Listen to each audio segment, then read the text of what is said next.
Hello and welcome to another episode of the Get Out of Gaming podcast. I am one of your hosts, Ben, I'm Alex. and welcome to our usual bi-weekly podcast. We talk about everything nerdy from movies to video games, anime, you name it, stuff we like to talk about. That's what we're going to talk about. We got a couple of surprises for you guys because these ones are going to be every week up until we hit the holidays. And so Alex and I decided to give you guys a treat. And so today we are going to talk about this year's our either favorite movie or favorite show. This year has been a great year for both, and we kind of want to talk about like our personal favorites of this year. With that being said, um, I don't know any of Alex's. I got an idea of what some of Alex's are. I'm pretty sure when I start reading my list, Alex is gonna be like, "This is not a surprise. This is not shocking." Yeah, We each picked five, which I know is pretty hard, but yeah, I wanted to kind of like go through some of these here, and you know, I'm going to start off myself, and these are not in order of what's best or what's not. So I have actually six in case I need to switch one, but these are in no order. So don't be like, oh, this is Ben's number one. These are just five of my top. And the first one I wanted to talk about was Warrior season three. I see Alex looking. He's probably not shocked. not. Uh, um, so this started off as a show on Cinemax. It was co-produced by Bruce Lee's daughter. It was a story that he originally kind of had an idea for. She took it off running. Um, it takes place in like the early American days where a lot of Chinese were coming over here, and just the things they had to deal with, um, whether it be the racism or anything like that. But what it also has is fantastic fight scenes where the lead character, literally fights like Bruce Lee. I mean, have you watched any of these episodes yet, Alex? Not at all. No. Ugh. I think we should do a trade. I will watch Frasier if you watch That's Warrior. not fair. I think it's totally fair. How long are your episodes? Mm, they're about an hour, Yeah, no, and Frasier is like 22 minutes, 30 minutes. I think we should do this. We should each pick out something for each of us to watch. No more than four seasons, and then we watch it. Like I think. I mean, obviously, I'm gonna have you watch Warrior. So you think about a season of shows. I really hope it's not Friends. I'm probably gonna kill everybody. This podcast is probably gonna go bad because I am not a Friends fan. Um, but this is so good, and this third season kind of like summed up a bunch of things that happened in the other seasons. I won't spoil it. Um, but in this season, he does. Last season, he did a whole thing with nunchucks. This season, he does a 1 inch punch. Um, Fantastic show, great story, great characters. I love it. I don't buy physical media, but if this ever comes out like all three on physical media, I will be buying it. I will totally be buying it. So with that one, I know it's gonna be a hard one to back up from Alex. What is your first either TV show or movie this year that you just thought was fantastic? So, fine. You know what? Fine. You already brought it up. We're just going to cat's out of the bag, or I don't know, magician's hats turned over. Everything came out. I don't even know if that was actually like a phrase. But anyway, the first one's Frasier, I guess. Sure. Frasier, the reboot, the retelling. What can I say about Frasier? It's Frasier. Um, Frasier is a show. Obviously, we've talked about Frasier before here on the show. Frasier is a show that was a spinoff of Cheers. Cheers lasted for years. And then eventually, as that ended, Frasier was the lucky one. Kelsey Grammer was the lucky one to have a new show where instead of living in Boston, he lives in Seattle and has a radio talk show. Akin to don't know, kind of like a Dr. Phil but on the radio. And Frasier is well known for the characters, the gags, the um highbrow but not really. Like the whole joke, I guess, is that like he's very civilized and he gets, I don't know, knocked down a peg because of his situations or what have you, or the people who he's around. Hmm. And so this new series season reboot takes place. It recently came out, I should say. So it is like 4 or 5 episodes out currently, and there's going to be 10 episodes. So this is still like an in review, I guess, for this, but um, it's still Frasier. The main difference is that because it's a reboot, certain characters are not in it as main characters. There may be returning characters at certain points, but they made it work. Instead of having the dad from the first show, he passed away a few years ago. The actual actor, so they couldn't have him in the show. So instead, they're kind of doing a reverse Frasier on the situation. So at the beginning of the original Frasier, they're trying to find a home for their older dad, who's a retired police officer, and they need like some sort of home for him to live in and be taken care of. So they get like a physical therapist who like lives with them and takes care of him because I guess he kept being found like on like the ground or something, like he's falling since he's just old. And so um, the Crane boys have to live with him, and hijinks ensues essentially. But with the newer series, with the dad being passed away, instead, the Frasier has a son who was in the original series named Freddie. Freddie now is probably about my age, probably in his like early 30s or so, and he is a Harvard dropout. And Frasier won't like shut up about it. And he is a firefighter, and like a really good like firefighter. And so similar to the original Frasier, where the dad comes in to live, it's the same thing except with it's Frasier coming to live with his son. Um, they Frasier ends up buying the apartment building that they live at, and so he's like, well, we can spend time and actually like learn to get along with each other and all of that. And so um now they essentially live together.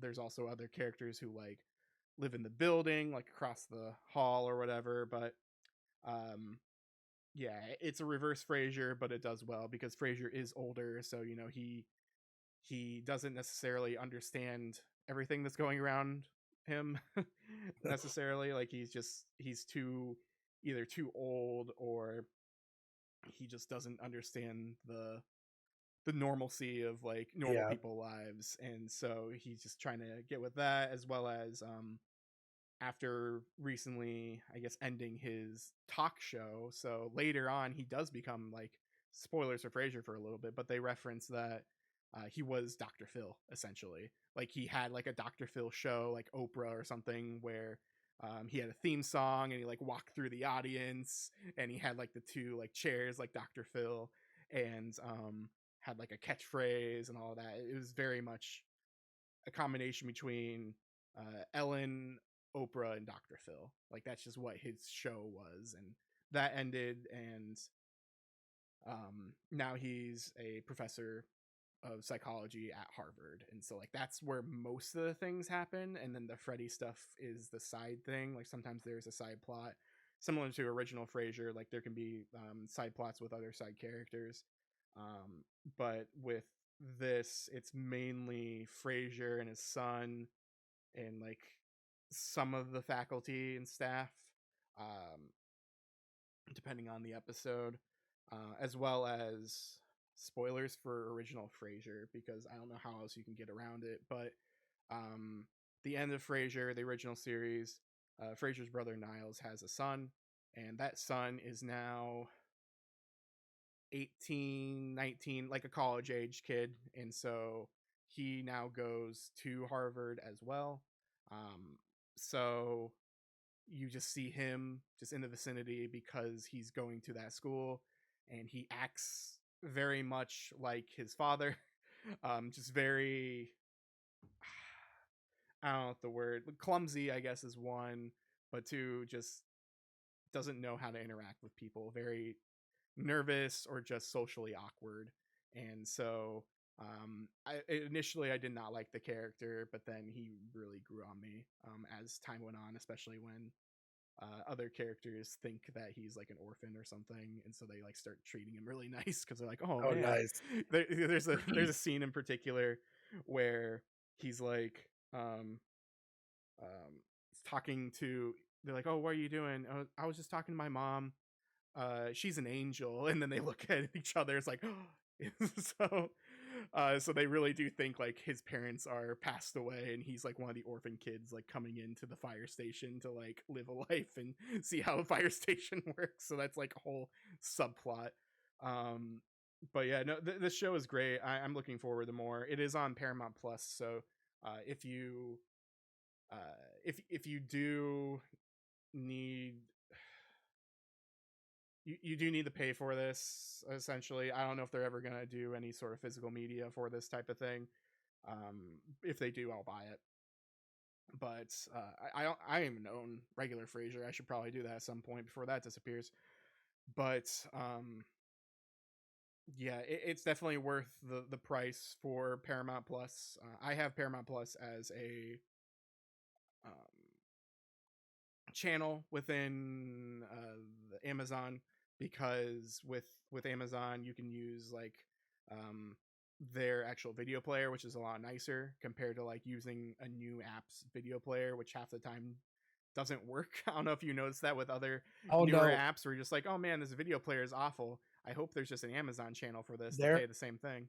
the Paramount the Paramount Plus app on my TV is awful. Yeah. On tablet, it's great, but, like, on the TV, it's slow. It do the it freezes a lot, and I know it's connected to the like, if right before that I'm watching a football game live, then there should be no buffering or anything, and it happens often. Um, Also, I will say if you join Paramount Plus for the first time, you get, like, a trial. Yeah, you get like 7 days for free or something. What you do is you cancel it before that trial comes up, and then they give you 2 months for free, and for some reason, I did that, and I don't pay till after first of the year, so Nice. not sure what happened. Yeah, you definitely Uh, can't do that during through Amazon. So no, no, Amazon doesn't. No, I actually did the app. I suffered through that app.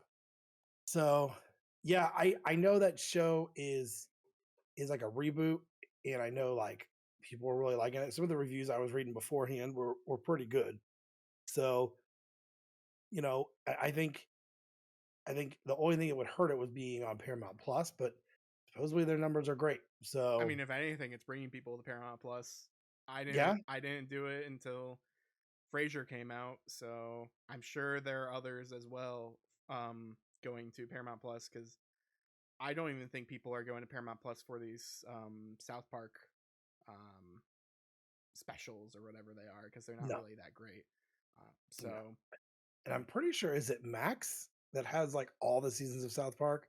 Somebody has yeah. them. Yeah. And so like even the new ones are showing up on there. So Yeah, just not these specials. For some reason, these specials are yeah, tied to Paramount, which is really weird. But yeah, yeah, Paramount's definitely not worth it. I think I we pay for the no ads version, because that is the only version that you can get on Amazon. But also trying to do the ads, or we were trying to watch the first episode of Frasier because it was free on the Paramount Plus app initially, and there were so many ads, and then it got yeah. and it froze after the ads, and so we had to like rewind, fast forward, and it kind of worked, but it was stuttering. Like the video was stuttering afterwards. That's what it So does. Yeah. So yeah, I don't recommend the app at all. I recommend doing it through either maybe the web or through just like Amazon as a channel or whatever. But I want to say it's 11.99 or like 12.99 for the no ads version. I think it's like 7.99 for the regular version. Yeah. But Well, my number two is no surprise as well. It's What We Do in the Shadows, season 5. So let me break down the show for you. It's a mockumentary about four vampires. They're doing a mockumentary about these vampires that live in New Jersey. Um, and like, it's the funniest thing I've ever seen. It's based off an actual mockumentary movie. Um, and so like you're seeing these four vampires live together. Um, there's there's two that are. It's so funny because there's one that was born like a law. They're all old, like super old, right? So you have like these people that were born like 100, 200 years ago, right? mm-hmm. Living in now. So like I showed Alex my favorite clip of all. One of the main character, one of the vampires' names is Laszlo. The scene I keep showing Alex, I can't say it here, but it's when he's in the mall and the lady's like, "Hey, would you like to try this perfume?" I don't know if you remember that clip I Yeah, sent yeah, you. I remember. If you watch this on Hulu, they do not edit the language. Oh yeah, Number I'm one, sure. it's freaking hilarious. Matt Berry is in it, and Matt Berry was in The Mighty Boosh and a couple other British shows. Mm. He is freaking hilarious. And so like his character is like he was a really big sex craving guy. Like today he's married to Nadia and they have this really weird relationship. There's Nandor who has a familiar named Guillermo. So Guillermo wants to be a vampire. And so like, it's so funny because like he says all the time he wants to be a vampire and he talks about the Twilight films, and they all make fun of him, and they're always mean to him. But he's usually the one that saves their butts. Um, and then there's one guy that looks completely normal, and he's an energy vampire. The way he drains people is by boring them, and the more he bores them, the more he feeds. So this show's so crazy for the fact of there have been so many episodes that were crazy. They had to go through the Vampire Council, Mm. and it literally was people that played vampires in films. Like Wesley Snipes was there, Paul Rubens Mm. was there before he passed away. They even had the two people from the original mockumentary in there. It's stupid funny, and they're talking to the camera, and they know the camera's there. But like, just the crazy stuff that happens. This season, Guillermo gets tired of waiting, and so he has a friend of his that's a vampire bite him, and then basically finds out, oh, if your vampire finds out that someone else turned you, he's gonna kill you. So now it's like he's not like a full vampire yet. Uh, but you've got Matt Berry's character at one point, spoilers, I guess, he was trying to help him, so he's been taking Guillermo's blood, right? Then he decided to mix it with all these animals. So now there's all these weird half Guillermo, half vampire animals. Like one's like a half dog, one of Mm-hmm. them's like half lamb. And you're thinking to yourself, what was the actual point of any of this, right? Mm-hmm. That is what the show is. It's a mixture of because like and there's been so many memes from the show. It's so stupid funny. It's one of the most funniest shows I think I've watched in a very long time. Um, they got to season 5. The first couple seasons were even more funny, but like the fact when they had to go in front of the council and they're all wearing like these white hoods, and they said we're gonna do a roll call now, and they go and Wesley Snipes wasn't even there. Like he was on like this, he was on. They roll up this TV, and he had really bad Wi-Fi, and they made several jokes about probably can't afford it because of the tax evasion. Like, Mm-hmm. like, but like Paul Rubens was dressed like his character from Buffy. Huh. Um, they had who was it? They had one of the one guys that was in From Dusk Till Dawn, one of the vampires. He was there. Um, Anybody that was like a vampire in film, they probably got. It was pretty funny. Uh, Do not watch it if you have kids and you listen. Don't watch it around them because the language is awful. Uh, it's just a great, funny um, mockumentary. Yeah. It's done by the same people that did the full one. I've never seen the mockumentary. It's just not streaming anywhere I at seen all. parts of it a long time ago. I remember my dad really used to like it. This show is like basically just that, but um, okay, like the one when they went to the mall and they were in Hot Topic was stupid and funny. And Nandor kept screwing up, so he kept hypnotizing the girl to make her forget what he had said. You know, Hmm. uh, at one point they accidentally for Nadia, they kind of got some of her spirit in this doll. So now the doll talks and everything like that, and it kind of it walks around and but like it's basically this person plays two characters, and it's hilarious. It's like she's the only smart one there besides Guillermo, but they're all stupid. Hmm. They're all stupid. Like I remember one time, Laszlo's like, Guillermo, I need you to show me the email. He's like, what do you want me to show you? He's like, the email. What is it?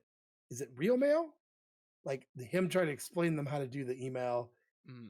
And then of course he finds porn. So uh, um, he kind of reminds me of Quagmire without having all the sex everywhere. Yeah. There's even one episode where Mark Hamill shows up Huh. as a vampire. Um, the show is just stupid funny. I think they're signed on for a season 6.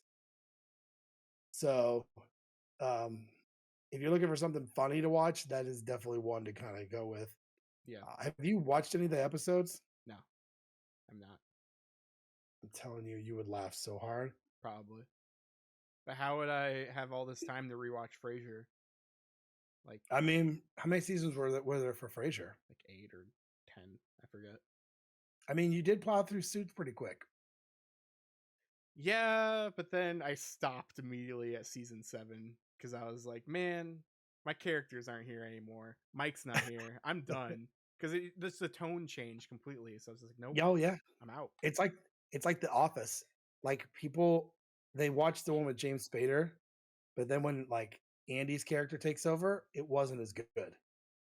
Yeah, Um, I'm gonna say it on record here. I didn't really like Andy's character. He was kind of super annoying. Um, but the James Spader ones are pretty good. But I think that's the problem with a lot of the shows of like when somebody leaves and they try to like either A do it without them yeah, and they're like main characters. So yeah. so I'm curious to see a graph of that because it's not just the two. It's not just the two main characters who left. They also kind of wrote um what's her name, like the main law firm person as oh well, and she got her Jessica's own character. spin-off. Huh? Jessica's character. Yeah. Like they wrote her off and then she got her own spin-off and then that didn't do well. So I'm curious how that went. But like I'm really curious just to see like the numbers, especially like streaming numbers because it's so popular. How many people fall off as soon as they realize that like Mike and them just aren't there anymore because it's very abrupt. Like they have a wedding or something, and then that's just like it, and they're just gone at the end Yeah. of that season 6 or whatever. So I'm just really curious just to see like did other people fall off like me, and if so, like how long did it take them? It took me until like episode 2 of that other season where I was just like, no, I'm out. I don't like this anymore. It'd be interesting to see that graph.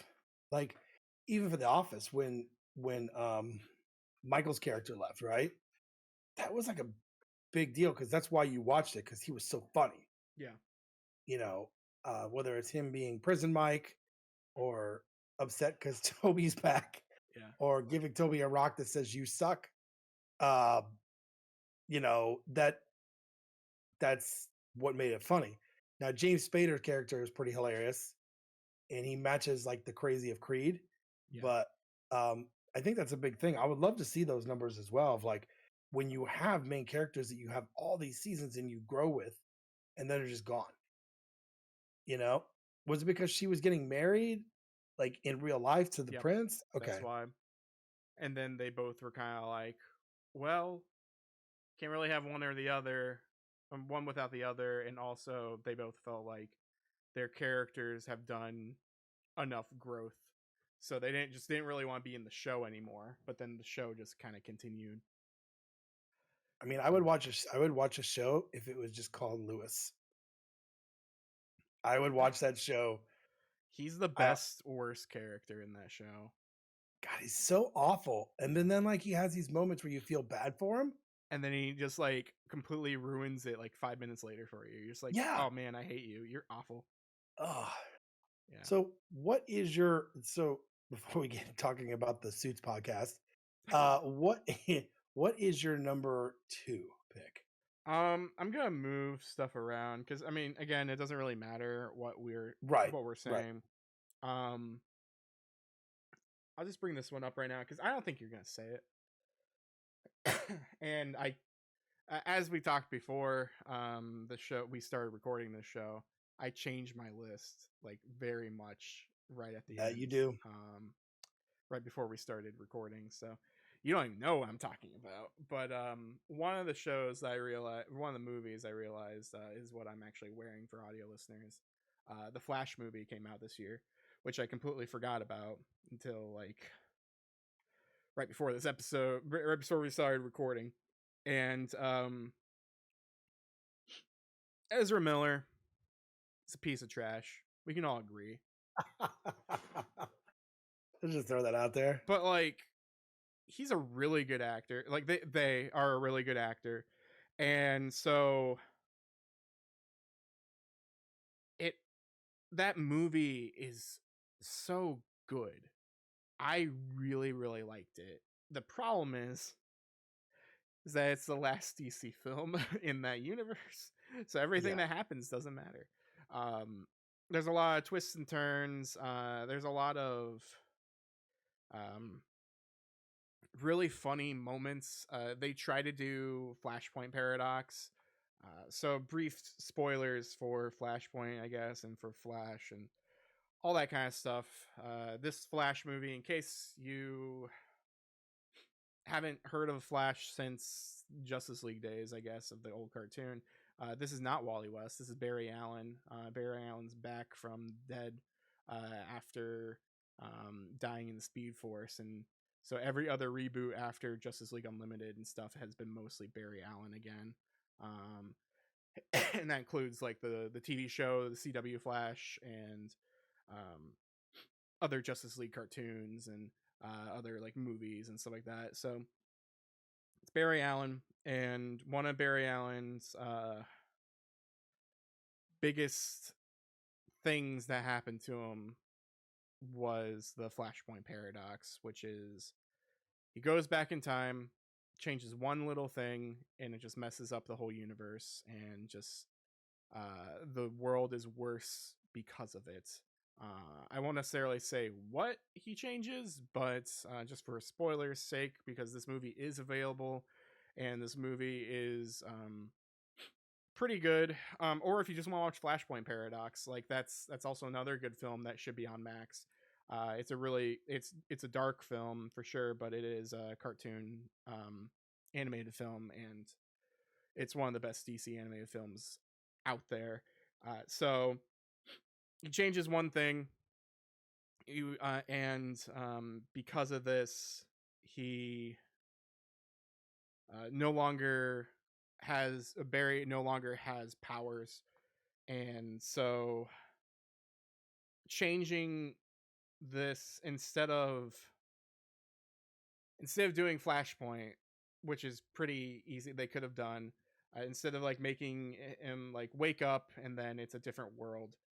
This time, what they do, he goes back in time, changes an event, and because of that, he can't travel back.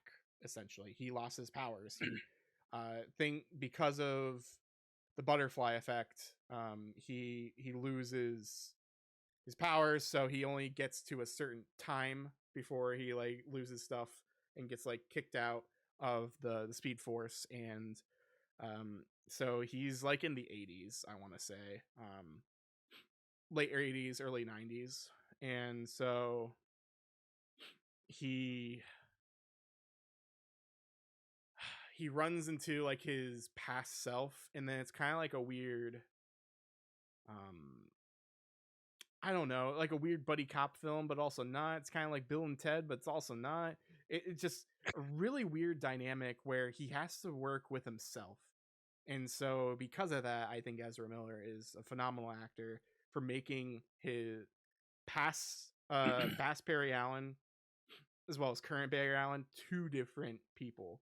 Um, so one Barry Allen from like who we know is very smart and cautious and um I don't know, just thinks too fast and clearly like has some sort of like ADHD something um with him because of traumatic pasts and as well. So just having some sort of just I guess disability, learning issues. And so with the past Barry Allen didn't really have those things happen to him. So like he's very chill and lazy and like just not a fun person to be around. And so like they're just complete opposites because one's very cautious and paranoid and one is just very chill.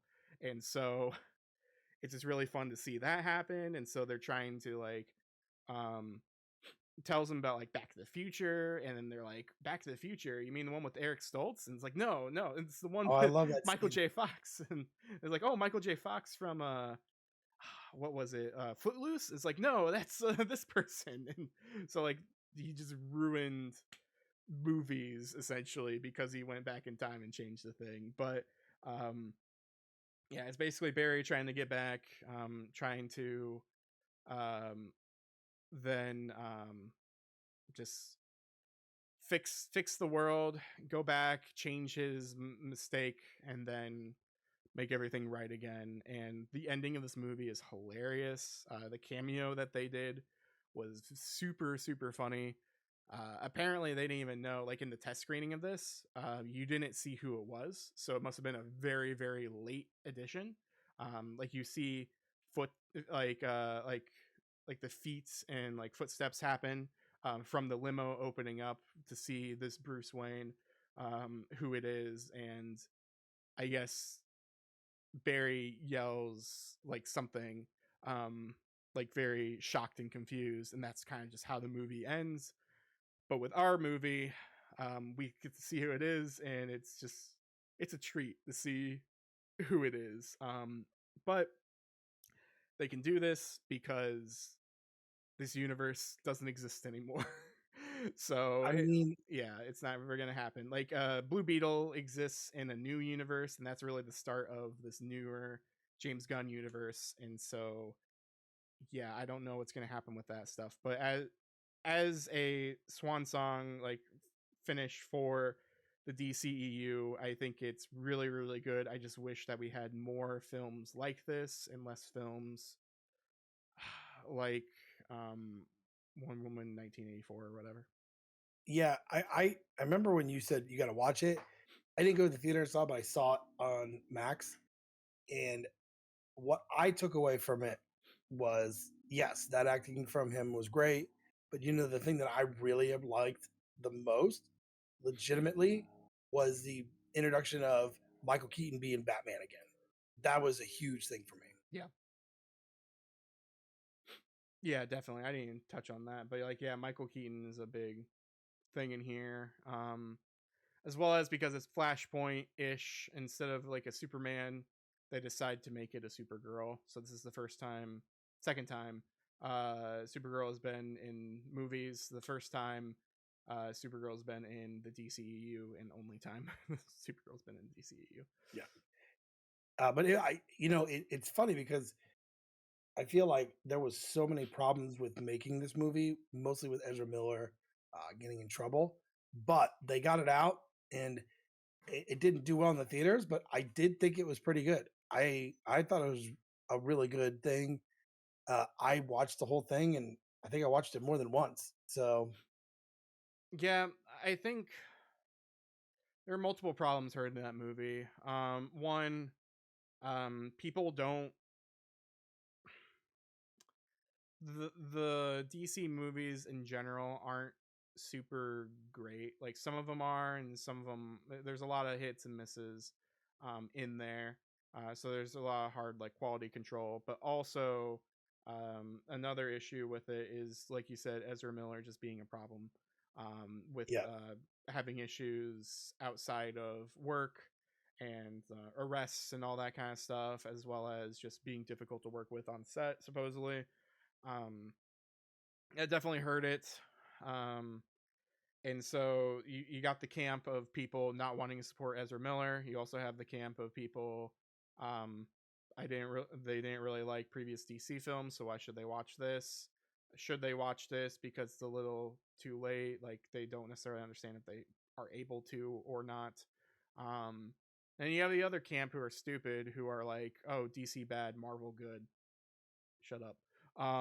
Like, I don't know, like you have that camp where like multiple people have fought for this before, but like I don't understand where this mentality came from, where um oh, this thing exists, this thing's better, so that means the thing that you like is bad. And it's like, no, that's not how that works. And sure, you can talk about how Marvel movies in general are were fairly good and everything, and that's fine. Marvel has really bad, generally bad cartoons, especially as of late, but DC has always had banger cartoons. So yeah. it's Well, apples and oranges. Like, I don't know.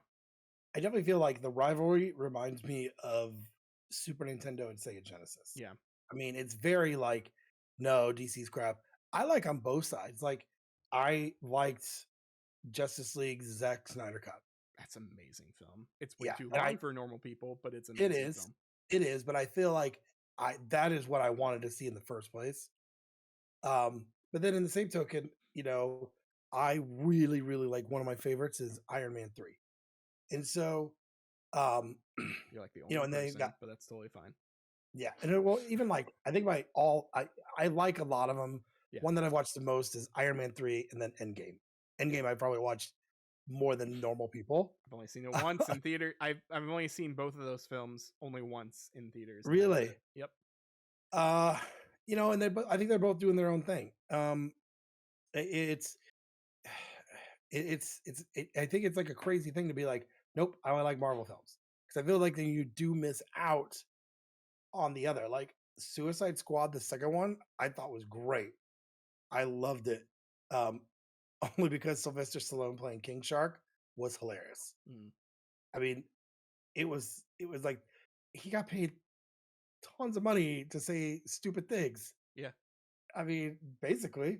Hmm. Um, but like I think like there's both on there. I think James Gunn now taking over should I think we saw, but then in DC we saw that new Batman with Robert Pattinson. I think that was I still haven't seen that film either. it's super dark and Yeah. it's good. It's like the And Joker film. I haven't seen that still. oh my gosh, that one's even more dark. Yeah, I know. I've heard. Uh what's funny is like as I'm watching it, my son loves this movie. Um and it's the good news is it's caused him to buy some Nirvana, which I think that's awesome Hmm. because I was like in the trailer. But it's funny because he's like, so what do you think you're like gonna see as I'm getting ready to watch it? I said, well, does he sparkle in the sunlight? He's like, Dad, shut up. Shut up. He was so pissed. Uh he can't make any Twilight jokes in this household. Apparently not. Um, but if you look at what they're doing, like if they're gonna keep this route of like doing movies like that, I'm okay with it. I haven't seen Blue Beetle yet. I know you have. I know it's coming to Max either this month or next month. I'm So shocked it's not already there. Huh. they're taking forever now. They used to be so quick. Huh. And Man, that's not even if on you have my a good, list. I forgot about that film. I mean, you could make money with it. Look at Five Nights at Freddy's. It came out in theaters and it came out streaming, Hmm. and it still made us a ton of money. Yeah. Um, but you're right. I think people just need to like it for the movie and not for like the company. Exactly. And I'll end that one on saying DC's better. So anyway, what's your next thing then? Okay, Number three. so this one's gonna kind of throw you off, but it's a movie. Guardians of the Galaxy Volume 3. I still haven't seen this film. Oh my gosh. I don't want to say things. I will say in the I trilogy, know it's sad. That's all I know. it it's it is very sad. Yeah. And I'm not going to talk about it too much because I do want you to watch it and then text me later and be like, "Oh my god, it's sad." My wife got up and left in the middle of it watching it here at my house. I watched the Christmas special to get ready for it, and then I never saw the movie. Yeah. I even Um, watched the Thor movie to get ready for that movie. I never watched the movie. I love that Thor movie, by the way. That Thor movie was actually pretty good. People just like to hate on things. All the music was Guns N' Roses. How can you go wrong with Yeah, that? exactly. But the reason I like this movie, so this is the end of the Guardians of the Galaxy movies. So Dave Bautista that plays Drax has said that he just can't keep his body. He's like 50 years old. So I get it. He's like, I just can't get my body into that shape and keep that for that. With James Gunn moving over to DC, which by the way, do not be surprised if you see some of these characters that have been in Marvel films show up in DC. I'm just telling you that have worked with James Gunn, they're going to show up in DC. And this is the last mission. Um, and so it's it takes place right after Endgame. Hmm. So Peter is still dealing with Gamora being gone and the new Gamora hating him because it's not the same one. And but you see them like actually act like a team, like legitimately they are a team and a family, Hmm. something you've not seen before. Um, and I'm not going to do anything. It's like a total spoiler, but I will say at the very, very end of the film, it does say that Star Lord will come back in the Marvel universe. So, not sure if they're going to do a Star Lord movie or what, or if he's going to show up in other things. Yeah. But he is coming back. Okay. But this was like in like a tribute to all these movies here. It didn't have the same feel as the first two, where they were like happy go lucky, you know, we're just gonna kick ass and chew bubblegum. It Mhm. really was like a very sad story. This, and I will say without saying what it was, but it does deal more with Rocket. Yeah, I kind of know things here and there and then can infer from that, but I don't know specifics enough to say what those things are. And then I also just don't want to say things because I want to know if I'm right. I don't know if I don't want to know if I'm wrong. Also, don't want to give misinformation or spoilers for other people. So, Yeah, especially because a lot of these films are brand new. So, yeah, and I will say like this was a hard one because the movies I have on here, I almost put the new Indiana Jones. yeah. Um, I liked the Indiana Jones film, but I just thought it was too long of a film. Yeah. But with this film here, it was so good. It was just one of those ones where you felt like you watched it and you're like, okay, here we are. Um, and I know everyone's like, oh, I will tell you, the one thing everyone's scared about was like what main character is going to die, and that I will spoil this part. No one does, so you're fine. Mhm. But it is definitely like the end of that series. But they do set it up so the Guardians can do other movies just without Drax and without Star Lord. Mhm. So maybe um I know it didn't do well in the theaters, but I feel like movies nowadays have not been like it's hit or miss anymore. You Yeah. know, a lot of movies are taking more money to make, but they're not necessarily making that money back up in the theaters. So I don't know why that is, but me personally, I don't go to the movies as much as I used to. Same here. I feel like a lot of times I'd rather watch them from home. It's super expensive to go to the theaters. Now I did go to Indiana Jones. I remember when I went to go see it. I literally went to go see Indiana Jones, and the next day I went to go see Transformers: Rise of the Beast. The next day, Yeah, there's certain films where like I'll still try to go see them because I just do not want spoilers for certain things. yeah, So that's why I saw The Flash. That's why I saw I don't know what else came out here that wasn't super good though, like Shazam 2. Like I saw that in theaters. There and then there's like some other things I might talk about here in a second. But like yeah, I tend to only really see movies now if I don't want to see spoilers. Yeah, Just so just so online. you know, I did not see Shazam in the theaters. I thought it was okay. I didn't think it was great. I don't, and which sucks because I will say that Shazam is one of my favorite characters. Yeah, Shazam the first film is excellent, and it's like one of the greatest DC films ever. Shazam 2, it's okay. I felt like they just like by the time I got to this, they were just kind of putting people in there to put them in there. I mean, like legitimately. Uh, Wonder it, Woman's it just in there, but then they actually put Wonder Woman in it, and you're like, all right, let's go I for it. mean, it just felt like let's just throw people in here. It's You because know? they're just really scared. Supposedly there were more cameos and stuff, but like same thing with the Flash movie. But because they knew that they weren't gonna go with this universe, there's just a lot of scenes and things that they just couldn't film, so they got cut out. Yeah. But I will say that if you want a good kind of end of the story, that is that end of the story. Mm-hmm. Uh, it was well acted, well scripted, um, but it had like a feel.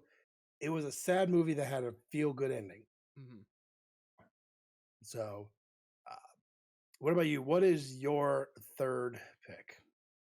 And I know you're jumping around your list because I've been moving stuff on my list too. Yeah, because I'm just trying to do things that aren't tonally the same, I guess, just to like trying to move us maybe into different locales and and just headspaces. Um, I'm gonna talk about something that you're not gonna have on your list. So I saw a movie. Let's see when this movie come out. Doesn't sound right. When does this movie actually come out? Hang on. When does this movie come out here? Doing some fact checking to make sure it came out in 2023. It came out in 2022 in another place, but where did this come out here?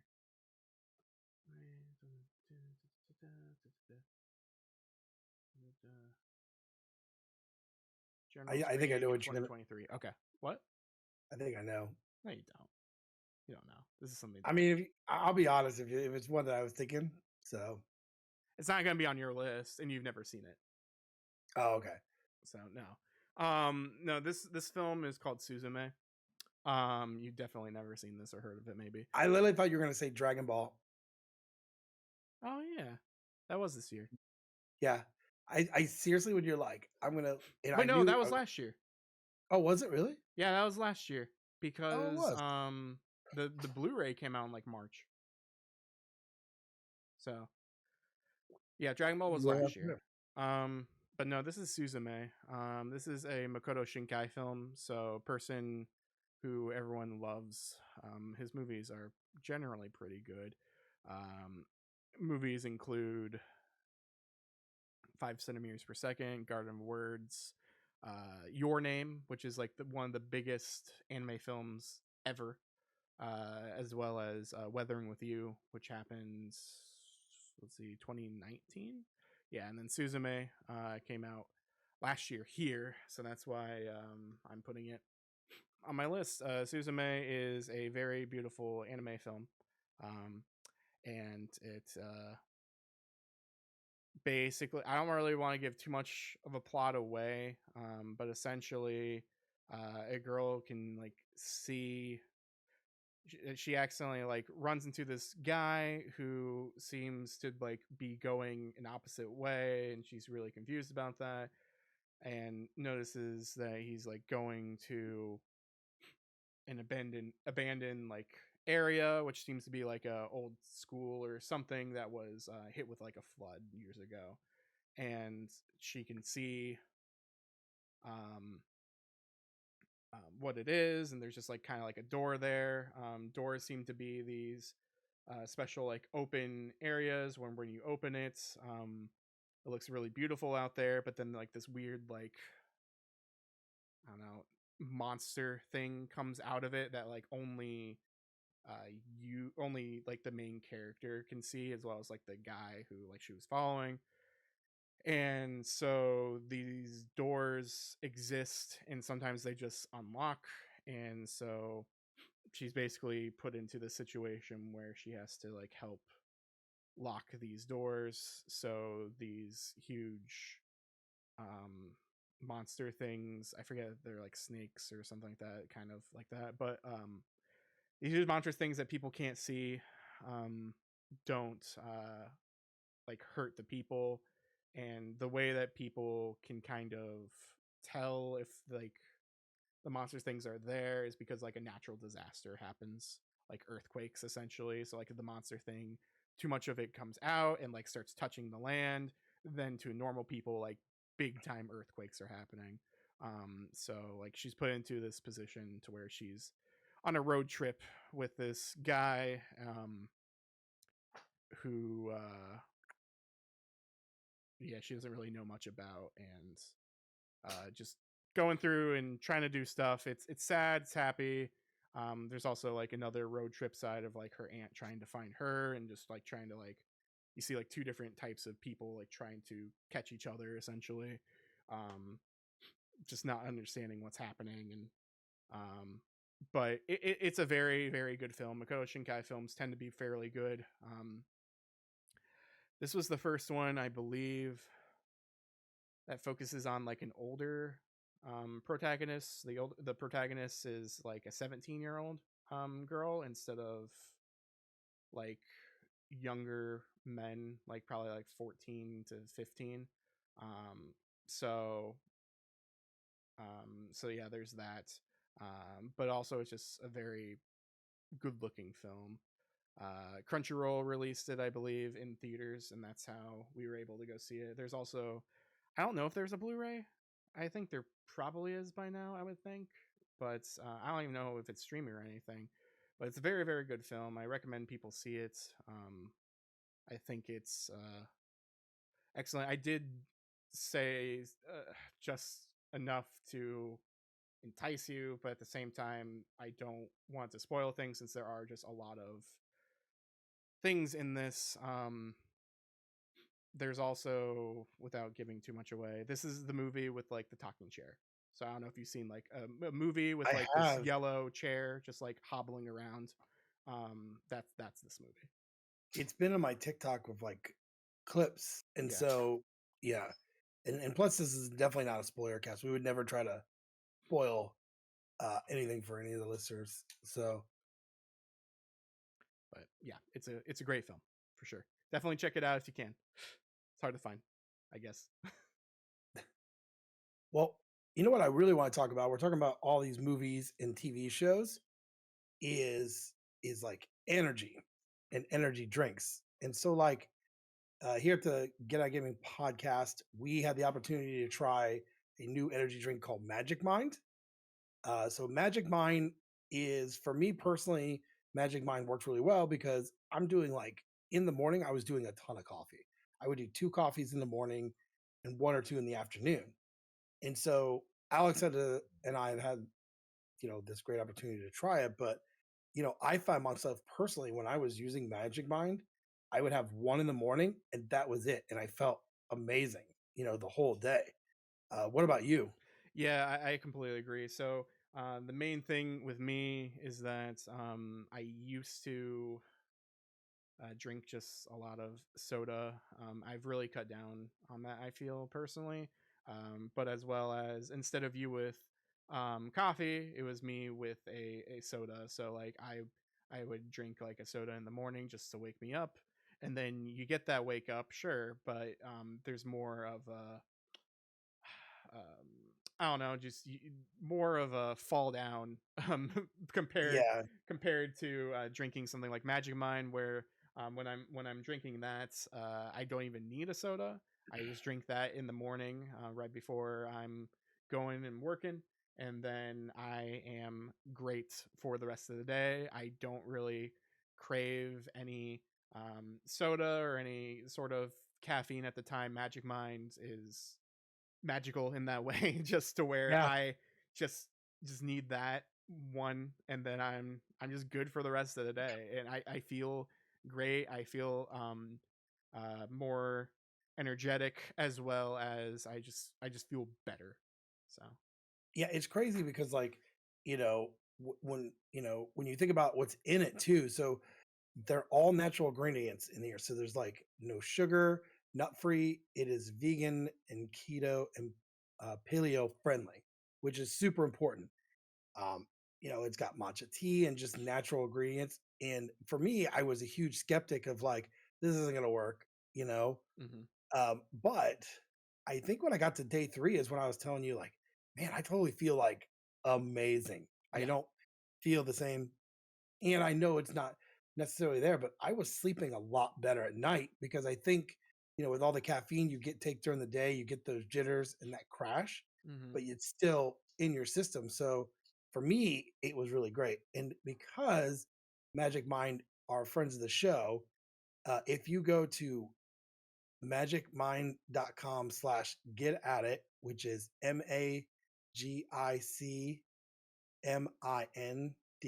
MAGICMIND.com/get at it, GETATIT,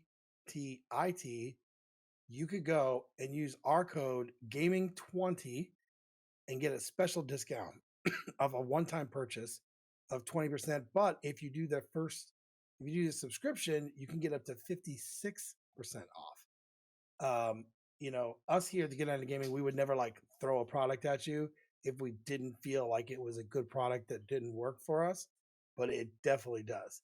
I think the best thing was with them is they have 100% money back guarantee. So if you don't like their product, they'll refund it within 3 to 4 days. No harm, no foul. You could definitely try it out. Again, that is magicmind.com/get at it.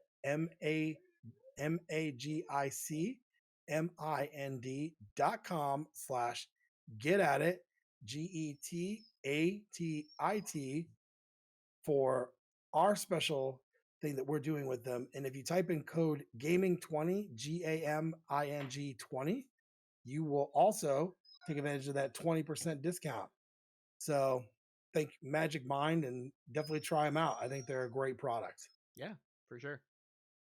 All right, let's move into our number 4 here. So here's where it's going to get pretty predictable for myself. So I'm going to say right now the rest are movies. And Not this is really hard. not And me. so, well, and I think this one here, it's going to put a big smile on your face. So I finally had a chance to watch Spider-Man Across the Spider-Verse. Okay, so that one's going out of my list. That's on mine. Well, we can talk about it, and then I'm sure you got like some extras on there. Yeah, I do. Let me just say that this is probably my best top film of the year. Mhm. Oh my gosh, so many emotions, so many things here, and I'm gonna be very careful not to spoil it. It just released on Netflix, so I'm gonna do a good job of trying not to spoil it. Um, but because of the glitch and the things of that nature, and one of the villains, um, Miles is kind of, he was able to get back with Gwen Stacy, and she was able to visit. But then they find out there's this whole network of other Spider-Men, or Spider People, excuse me, because there Mhm. was like a dune buggy. So, um, and Yeah, there was a Peter T Rex. Peter parked car. Yes, the T Rex was the hilarious one for me. Yeah. There's a couple that were hilarious, and there's a couple I won't spoil. Uh, there's a couple, and there's definitely as they're walking through there, Alex. I'll talk to you a little bit after about some of these A lot of Easter eggs. cameos. Oh my gosh! But what I really liked about this film is, in the first one, Miles had so much heart and so much there, and I love Spider Man, but it was crazy because like I really like Miles Morales, Mhm. and so you kind of like watching this, you kind of by the end of this film, you're like, man, Miles is like not only is he Spider Man, but he's super strong. Yeah. I mean, he literally is, and so you see him battle these emotions, and you see him battle things going on. Um, I think the only thing I didn't like, and I knew it was coming, is so this movie just ends. There's like a twist or whatever, and it Yep. ends, bam, done. There's no scene at the very end of the movie Yep. or the credits. because next year there's going to be another one that's like a part two. But just like, and like I said, I'm not going to go into the cameos because it would totally ruin the movie for you if you've not seen it yet. But excuse me, but this was such a great movie in the same art style as the first one, which I loved. It felt like you're reading a comic book. I mean, like, I already know your thoughts on this one, but I mean, if I had to pick one movie for this year that is my movie of the year, this is probably going to be it, to be honest. Yeah, probably for me too. I don't know. I've only seen it once, and I really, really did enjoy it, and I really think it was a great film to watch, especially in IMAX is how I watched it. Oh yeah, Um, but there's just this part of me that just enjoys the first film a lot more. It's a better self-contained film, and that's the problem that you had, where like it's a part one out of part two. Um, so it really does hit emotional highs and stuff and has interesting parts in it, but it really does feel like half the story, and to its detriment. Now there's a lot of cool things that happen. I'm sure that this film would do really well in like a double feature, watching this with the second and then the third once it eventually comes out. But just as its own, I think it's still a technical marvel. I think it looks amazing. I think it acts amazing. The voice acting, everything's great. The acting's great. Um, Character designs, all of that, all the different cameo spider people and all that are awesome. But it really does hurt it by not being on just just not being its own film. Um, Also, another thing, my one of my favorite albums, like that I own or whatever, whether that be through iTunes or whatever, is the first Spider Verse um, film. Like that soundtrack is amazing because all that oh music yeah. was built for that soundtrack, made for that movie specifically, and so it just really works and flows. And every song is it it tells what's happening in the plot, but it's also not like it's also a good song on its own right. Whereas I can't really think of any songs from this new film, and that's I don't know, that kind of sucks for me just because I really, really like the soundtrack in the first film compared to the second. There are some things that sound fine and okay, but it's just a different vibe. And so I don't know, maybe rewatching or something, maybe I can get more into that. But um, I'm the characters for are definitely grown and are the acting and stuff is great and still yeah. amazing and all of that. But yeah, I just still prefer the original movie, so that's why I'm kind of like torn. Like, is this my favorite film of the year? Probably, but if both of these films came out, I would at this like close to each other. I feel like the first one would win, like hands down. Yeah, I think I'm not 100%, but I'm pretty sure when we watched it, I did hear Sunflower in this one, and I heard like The very little beginning. bits. Yeah, and then I heard little bits of What's Up Danger, Hmm. which was like that scene when it was playing in the first one is by far one of the best coming of understanding your powers in any superhero film. It's a leap of faith. Where, yeah, where he's like on the side of the building and he Yeah, does it, and once he does it, and he's like, they show kind of like, oh hey, he went back to see Aunt May, and Aunt May had you know things made for him already, yeah, and he did his own suit, and so for me, like between then and now, Miles has grown up. So yeah. he's not like a little kid anymore. Hmm. Uh, he's pretty much almost an adult. He's a late teen. So it is discouraging when you have a part two to something, and then you got to wait another year or so to see it because you get so involved in the story and then it stops and you're like, so now I got to wait a year to figure out what's going on. And because of that, like I'm not really itching to watch this movie again anytime soon. Hmm. I'll probably watch it when I go visit my family. because we watched like the first one all in theaters together when that one first came out, but because the second one got delayed, we couldn't watch it all together. So Yeah. I'll probably buy it like on Black Friday or something, but I haven't even bought it yet. Like that goes to show like I bought the first one on digital as soon as I could. I bought the 4K as soon as I could of the first one. Um, I'm a huge Spider-Man fan, but I don't know, this film just doesn't grab a hold of me as much as the previous one. But that's not to say that it's bad. Like it is a great and phenomenal film. So I don't know. Yeah. I'm saying a lot of negative things about this film, but I really do like this film. I swear. I think it's mostly because in that first one, he's just trying to accept who he is, Hmm. and by the second film, he knows who he is. But then this other hiccup happens, and so that is always there. Yeah. If you look at the Spider-Man movies, even Amazing Spider-Man and Amazing Spider-Man 2, by 2, he knew exactly who he was and what he was doing. Yeah. So it's not always going to have that same effect. Um, I love Man of Steel, right? And they never really did a second one, but like him in other films, I was like, but Man of Steel was my favorite. Hmm. Um, but I still think this movie is great. I will say one quick thing: the little Stan Lee part that's very small uh, was definitely something I thought was like they didn't have to do it, but they did. Hmm. I mean, that was awesome. Yeah. And so um, that is my pick number four. Number five will definitely like you'll be like, yeah, I called that, which was hard because I was gonna put Dragon Ball on here because technically it came out this year, but I didn't. It's not on my list. So, what is your number four? It didn't come out this year. It came out last year. I'm pretty sure. The I Blu-ray don't came out this year. That's what I'm saying. Like the Blu-ray I bought That, this year. that So, doesn't that doesn't count. That doesn't count.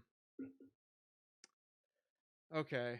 So Spider-Man Across the Spider-Verse is off of this list. Gone.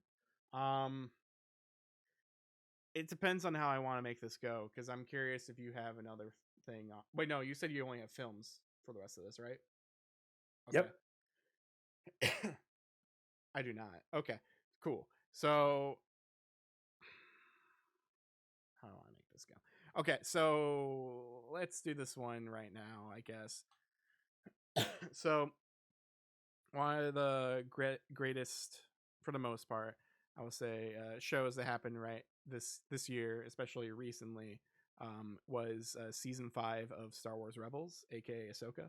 Ahsoka came Yeah. out, and it's just live action Rebels. It has really good acting.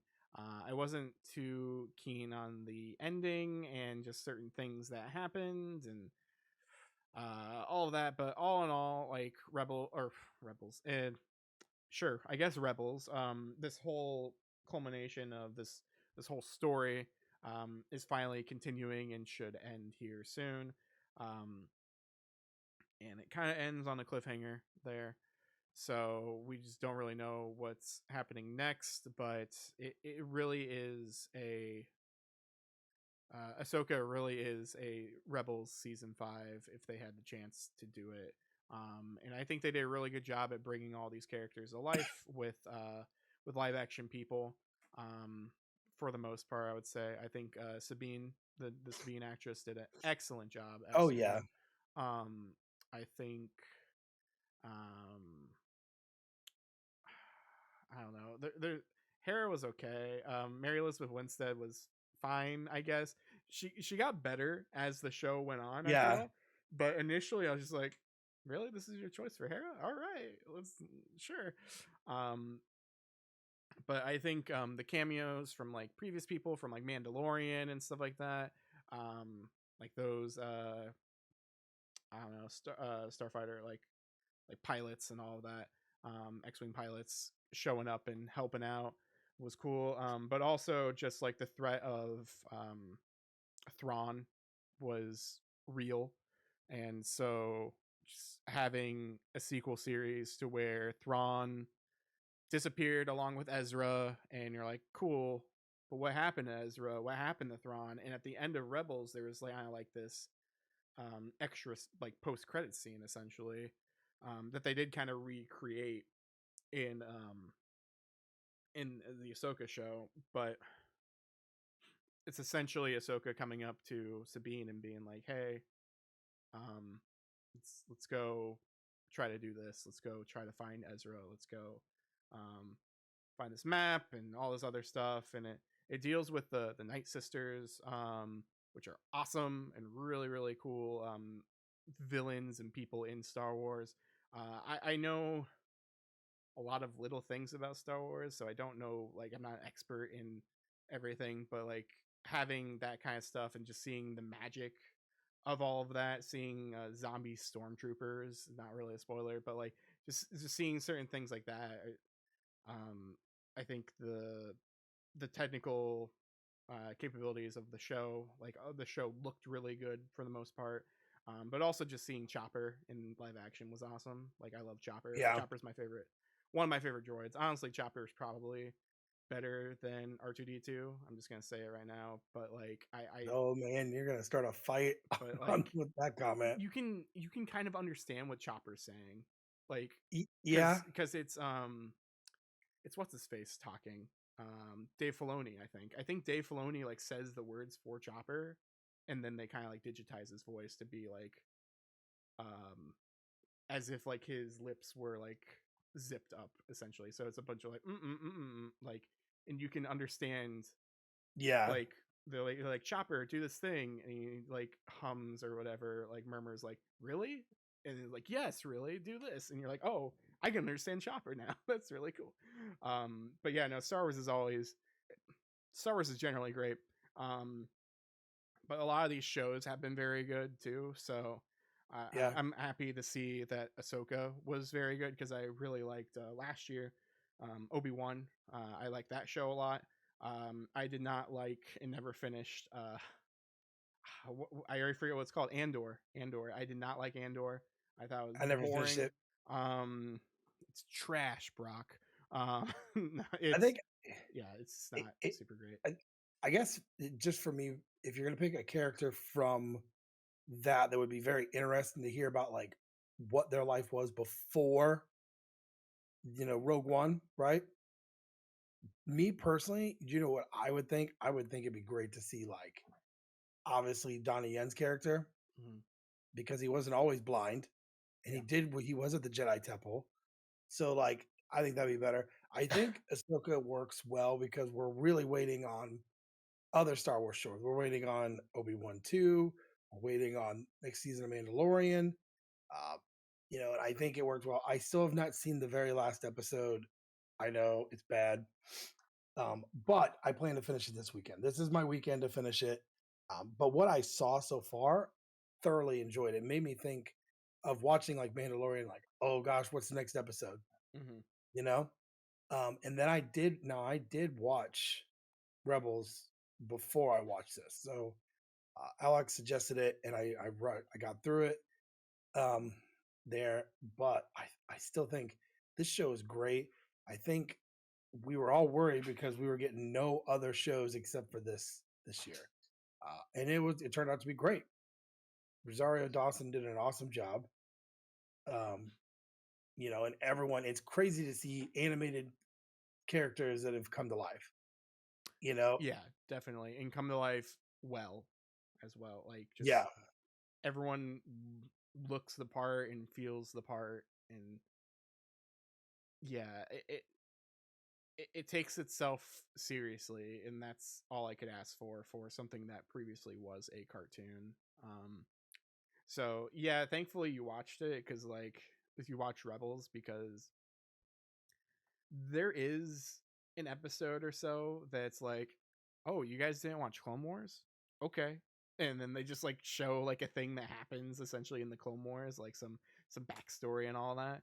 And like you get more emotional like resonance out of that if you watch Clone Wars or watch Rebels and certain other things with like Sabine or whatever, and just understanding um, just all of that Mando lineage and all that kind of stuff. But for newcomers who are just watching this, I'm curious if they enjoy this at all. they might enjoy a little bit of it, but I know people. I mean, to be fair, I was like this too. I was stupid once. Um, I I didn't like Ahsoka initially, like the character, because she wasn't written well. The show, like that first pilot for that movie, the Clone Wars movie, that's based on like the that eventually makes the CG TV show.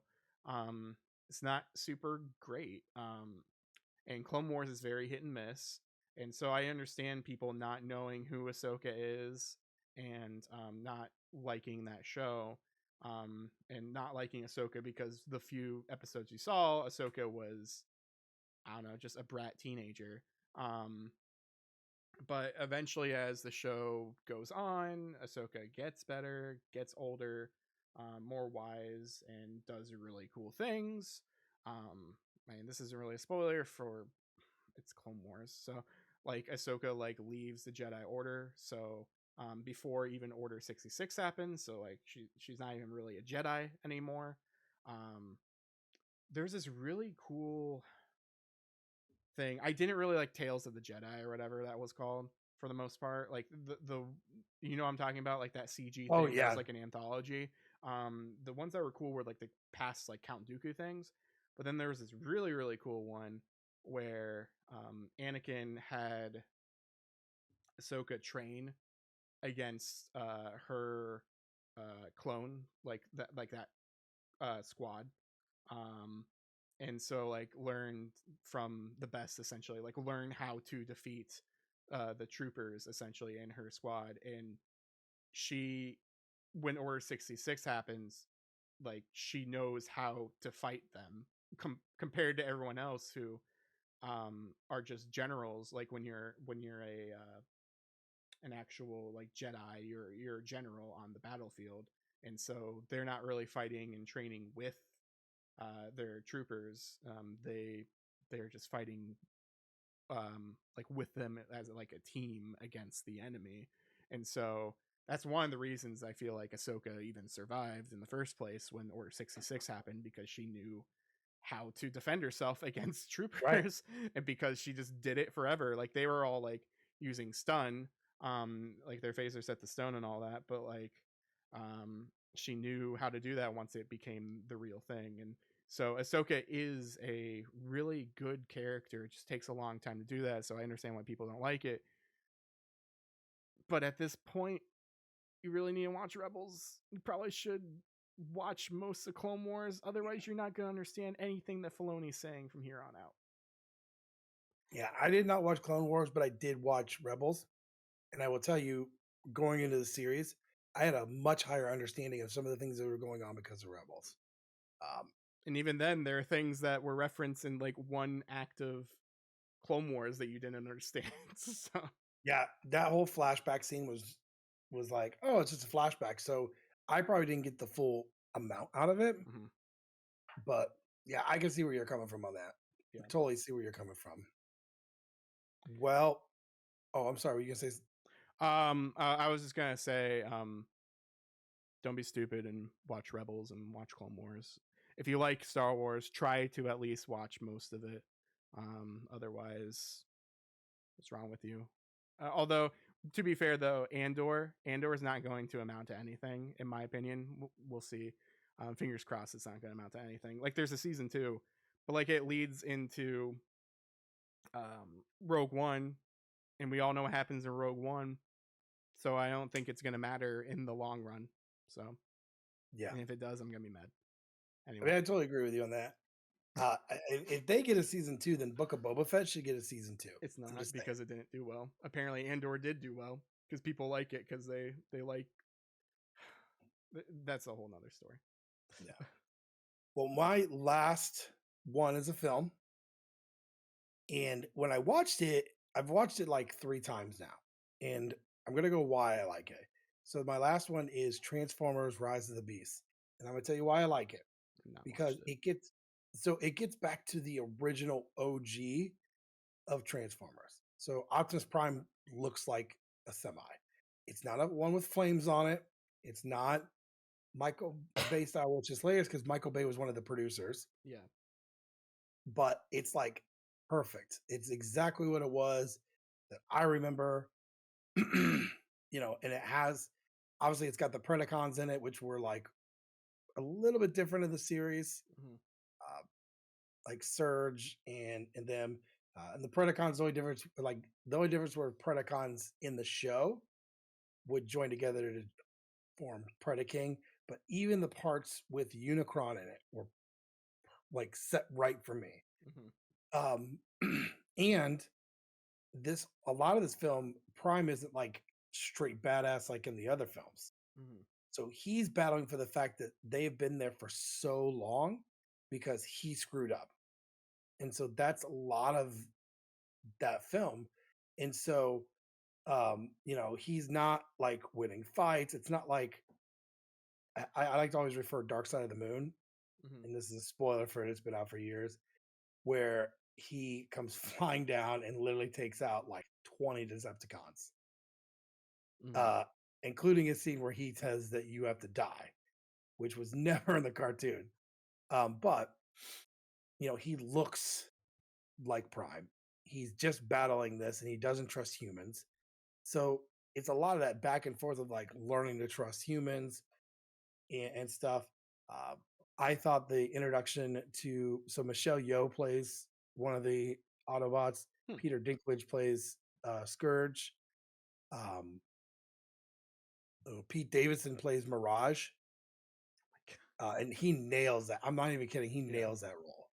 Uh, you know, in the trailer, they show the scene where like Cheetor has him down and he's yelling "Stranger danger, stranger danger." Like Pete Davidson, I don't even think he read any lines. I think he just ad libbed the whole thing. I I believe mean, it. to be honest, um, Mirage was always my favorite character on the show.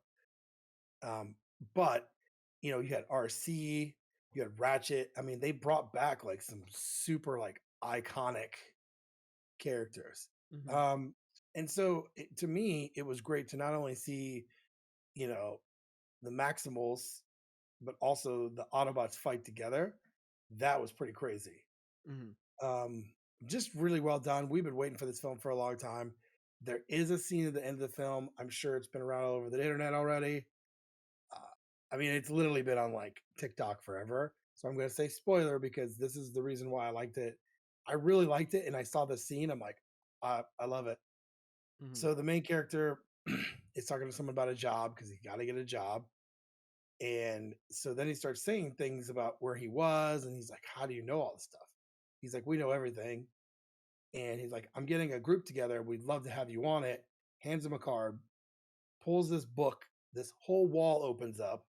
It's this big, huge factory. He goes, "Well, if you decide, give us a call." So he looks at the back of the card, and the card says G.I. Joe. And so if they keep the same type of directors, but do a crossover with Transformers and G.I. Joe, which was a comic, Mhm.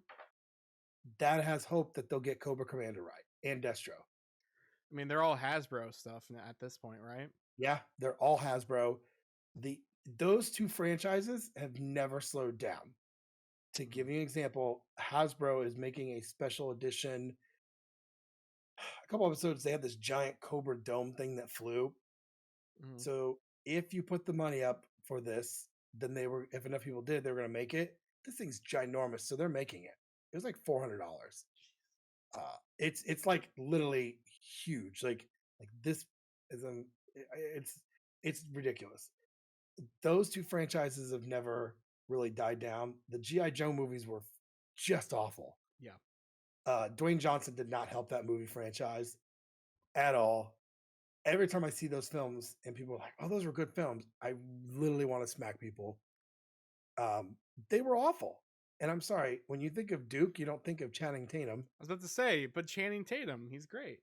He is not Duke. He is not Duke. You know what he was really good on? This Is the End. There you go. And if you've seen that film, you know exactly. There you go. He's I, good in 21 Jump Street. That's the real thing. and they shouldn't have put it like a Wayans in there because that is definitely not. No. I mean, Brendan Fraser in there was kind of cool, but like, yeah, those movies are just trash. They never got Cobra Commander right. They didn't get Destro right. Definitely didn't get the Baroness right. The Baroness did not have a love affair with Duke. I don't know where that storyline came from. Did they just have a dartboard and they were just throwing things in there and go, okay, this is what we're gonna do? But if this gives hope because this movie did well. It has hope that they could do a Transformer slash GI Joe crossover and do it right. Have Cobra Commander look like Cobra Commander and sound like Cobra Commander. If you Mhm. want to bring the ninjas into it, that's fine. I don't care, but Destro has to have a metal head. If Destro does not have a metal head, it's not a GI Joe movie. There's 3 of these movies for Yeah. GI Joe, Well, there's the two GI Joe movies, and and then then there's there's Snake the Eyes. Snake Eyes, which is crazy because the guy from Warrior is in Snake Eyes. It's an awful film. Even the fight scenes are weird because it's like the jerky camera fight scenes. You know, Mhm. I'm a big martial arts guy, and I think if you're going to do fight scenes, especially with ninjas, don't do the jerky camera thing. You look at Shang-Chi, they did it perfect. But yeah, How much is it gonna cost for you to watch these films again? These GI Joe films.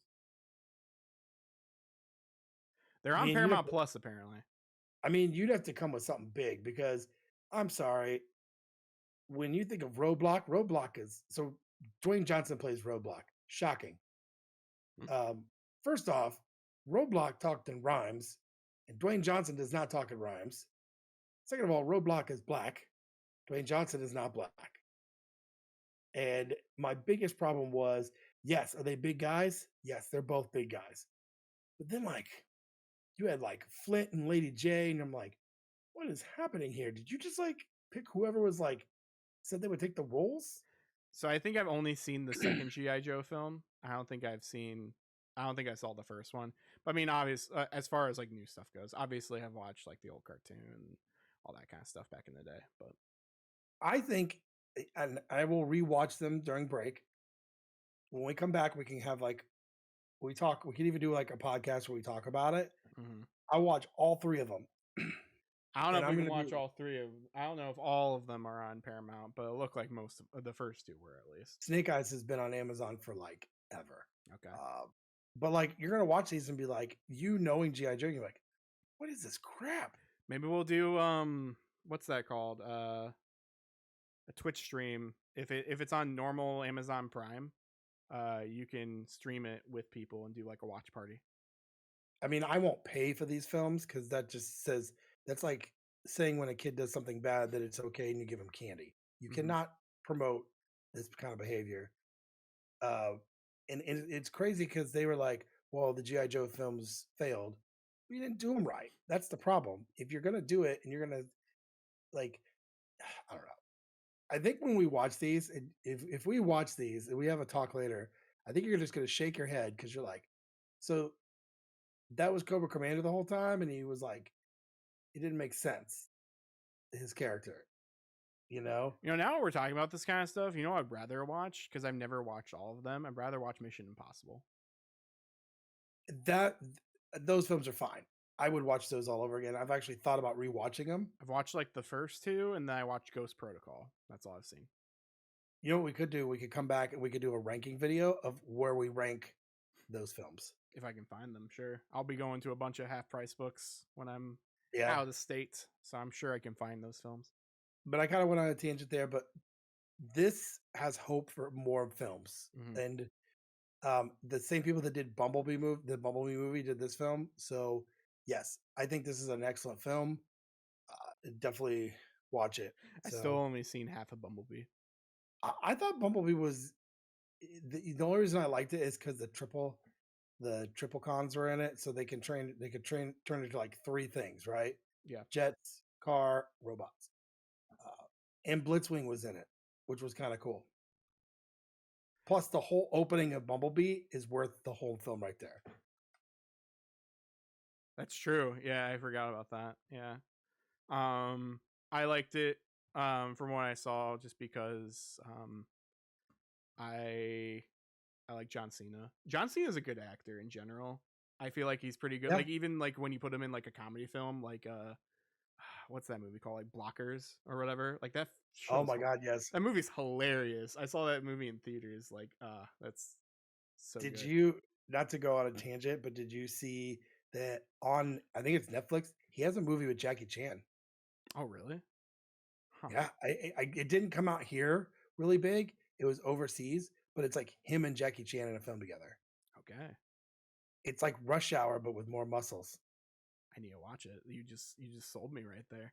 But also, yeah, it has Haley Steinfeld, and I like Haley Steinfeld. I like her in a lot of her films that she's in. Edge of 17, one of the greatest films I've ever seen. That is a great Um, film. but is that all you had with yours? Okay. Oh yeah, I still have one, don't I? Let me pull up the old see if I have anything extra on here because I was going to talk about Across the Spider Verse. This is cheating. Whatever. Um, the second season of this aired this year, or part 2 of season 1 aired this year. maybe it was second season. I don't remember at this point. So I'm a recent huge fan of a certain anime called Urusei Yatsura. You can only really watch it on the original show. You can only really watch on Blu-ray, and those are through Discotek, which you can buy through like Crunchyroll or Amazon or whatever. It's a very old film, fairly old show, 1980s anime, and it's made that was made by Rumiko Takahashi, who you might know more from Ranma One Half or Inuyasha, or Rine or anything that you may know Rumiko Takahashi from. But back in late 2022 and then continuing on to 2023, um, there was a reboot for Urusei Yatsura, and it's really interesting to see that there's a reboot of a show um, that just somehow still kept the tone and the comedy. Just it's pure gold. Like old show is old, but old show is good. The original show is very much like the very one of the first like romantic comedies, and you can really see that in um like later anime and stuff like that. It's a love triangle as well, but it's also just very um gag heavy, compared to like some other things that were happening around that time, or a little thing earlier, like I would say like Lupin kind of predates it or whatever. But with Urusei Yatsura, it is the remake basically does it just tells the same original show. The main difference is that it tells it faster, and it also does it more akin to like how the manga tells it. But that doesn't really matter. It's like like Full Metal Alchemist versus like Full Metal Oh Alchemist yeah, Brotherhood. It doesn't matter with this show because this show is just stupid and fun. Um, for the elevator pitch, and I might have talked about this before on the show, but um, I don't know if you're familiar, Ben, with the main character Lum, but she is a very famous anime girl, I would say. She is the one who wears like the leopard bikini and has like oni like horns as well as like green hair, I would say. Um, and so like she's been around for ages because she's just very popular. Um, but this show, again, elevator pitch is honestly the first episode, so spoilers, I guess, for the first episode. But there's this kid named Ataru who's just a sleazy kid who just loves women and just hits on women all the time, no matter how old or whatever they are. If they're older than him, he doesn't care. And so the Earth is going to get invaded by aliens, and they look um, like oni people, like demons, and so they pull this. They basically do this contest here, where they're like, okay, um, if you if we choose a random person from Earth and they win against our contest, then we won't invade you and we'll leave. But if that person loses within like the time limit, then Earth is ours and we conquer it and whatever. And so it lands on Ataru, which is like this woman crazy 14-year-old, 15-year-old, whatever. And so the thing is he has to basically play tag to catch um the girl, essentially. Like he has to like catch her, and if he like tags her, then the Earth wins, and he's like just wasting time, so much time on it. And eventually he tricks her and gets it. And during the contest, he before he did it, his girlfriend at the time was like, if you win this, I'll marry you. And so like he just keeps saying like marry, marriage, marriage, marriage, and he like gets Lum, and he tags her and he wins, and she misinterprets it, and she's like, okay, I'll get married to you. And then he's like, what? And so he now has this space alien Oni girl who's following him around, and he hates her, which is like the one, because she likes him, he now hates her. And so there's now this girl who's just following him around and causing like alien hijinks around him, and he's just trying to flirt with all these other women, but she's like, no, we're getting married, we're married, what are you talking about, you need to stay away from all these people. So he's like trying to sneak around and like flirt with other like students or whatever, or other people, and she just gets upset and like electrocutes him or something. So like it's a very fun anime. It's very, like I said, very gag heavy. um the reboot is, I prefer the original, but the reboot is a good way of watching the show, considering that the original is over hundreds of episodes long. um I own the first three Blu-ray sets of that, and that goes in like episode 137 or something. I think there's like 180 maybe of this, as well as like 5 movies.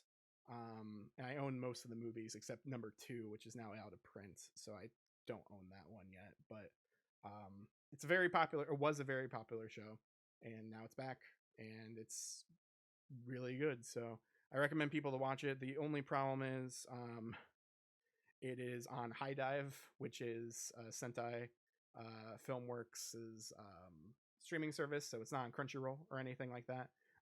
Same problem went with Lupin Part 6, as well as Lupin Zero, which aired recently um, this year as well. So you'll have to like watch it through a different streaming service in order to actually watch it. However, it is a channel through Amazon. So if you do want to watch Urusei Yatsura, or eventually if it comes to Blu-ray or something, then watch it that way, obviously. But if you do want to try it, at least try to get like a High Dive trial or subscription, something like that, through maybe Amazon, and then watch it that way. But yeah, High Dive has a lot of cool stuff on there, but the problem is just Crunchyroll's better, especially for the price. So why get one when you could just get the other? Um, but yeah, that's my final pick there. It was on my alternate list just because I didn't know what you were gonna say, and good thing I chose something extra, because um, I kind of expected you to say Spider Verse, but I wasn't actually for sure if you would do it or not. Yeah, it's crazy because when I came up with this list, I actually had Justified Primal, which was a show that came out a while ago, uh, late 2000s, 2011, 2015, maybe. Well, it got so popular on Hulu, they did another show. And I love the show, but it doesn't have the same feel as like that original show. The original show was all in Kentucky. Mm-hmm. Um, but, you know, and I almost put The Mighty Gemstones because that is one of my favorite shows right now. But this season was like, okay. It wasn't like the greatest. I mean, anytime you have, Baby Billy on there, it doesn't matter. He's hilarious. But, you know, it was a difficult list to do, but those are our personal picks for the top either TV shows or movies for the 2023 as we close out this year. We really want to kind of give you an idea of like what we were thinking was the best. And if you like this episode, if this is the first time you're listening, we'd love for you to check us out. Normally, we do every other week, so we are a bi-weekly podcast. We are on Facebook, X, Threads, you name it. We would love for you to um, hit us up on Spotify, become a follower. That way, you get noticed when new episodes pop. But we are on every other place you get your podcast, whether it's iTunes, whether it's iHeartRadio, Pandora, you name it, we are on there. Google. Um, we'd love for you to check it out. And yeah, do you have anything else to say, Alex? Nothing else really to say except get at it. Get at it.